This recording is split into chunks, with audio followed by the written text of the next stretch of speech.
Hi guys! And for today's video ay nandito tayo ngayon sa May Baclaran at tayo ay kakain ng sangyupsalan. So nandito na nga kami guys sa may likod ng simbahan. This is located at likod lang ng simbahan guys. Lalakad lang kayo ng ilang steps and then nandun na yung mga sangyupsalan na affordable. May 199, may 299, may 399, 499 and 599 respectively.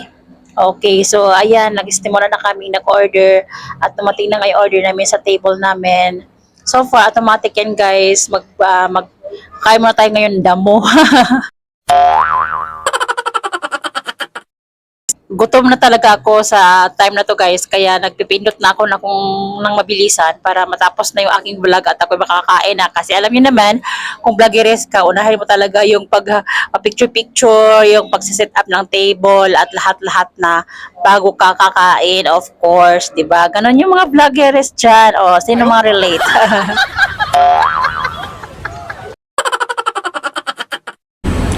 Time check guys, it's 5 AM pa lang to, kaya konti pa lang yung mga nag-open ng mga tindahan na nagtitinda ng sangyupsal. Kaya nandito kami agad sa May Baclaran dahil dito 24 hours kasi yung kanilang sangyupsalan dito. So anytime, anywhere, any time of the day or night, pwede kayong dumayo dito at kumain ng sangyupsal. Meron silang mga offers na yun ng mga set A, set B, and set C. Yun yung mga 299, 399, and 499. So, mamili na lang kayo kung saan ninyo gustong presyo. Basta, ang sa akin guys, yung kinuha namin dito ay ano lang to, 299. So, mayroon siyang mga additional na mga recipe dyan. So, masarap talaga.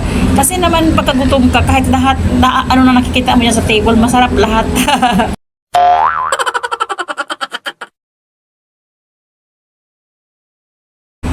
Kung gusto mong kumalang cheese dito, may additional siya na 50 pesos. Tapos unli na yun siya. Unli refill na. Yung 50 pesos na additional mo. So, 299 plus 50 pesos. So, yun.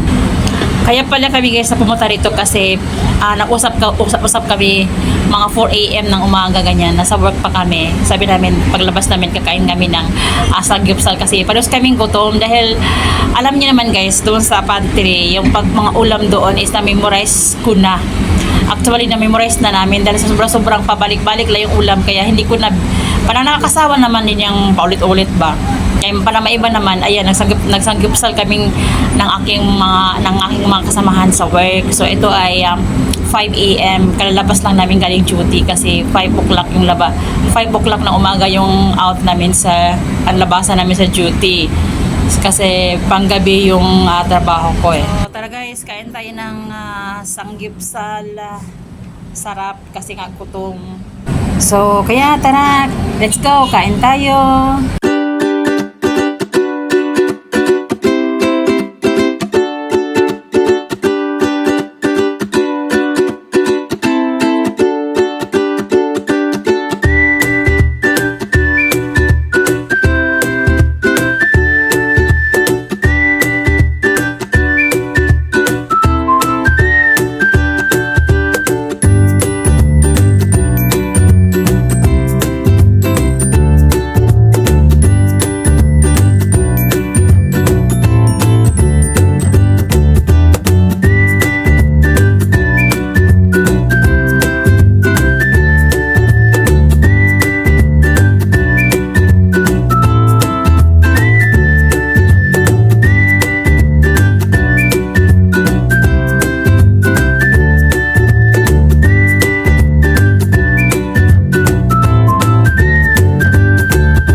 Ito pala guys, yung kanilang 299 na price.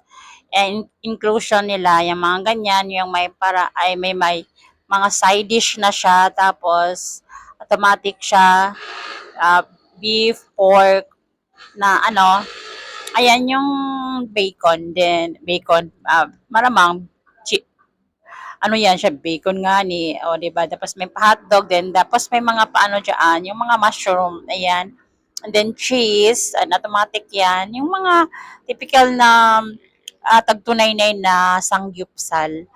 Nakakain din naman ako ng ano guys, na ibang sangyupsalan. Although, wala namang pinagkaiba. Feeling ko ang presyo lang talaga yung pinagkaiba.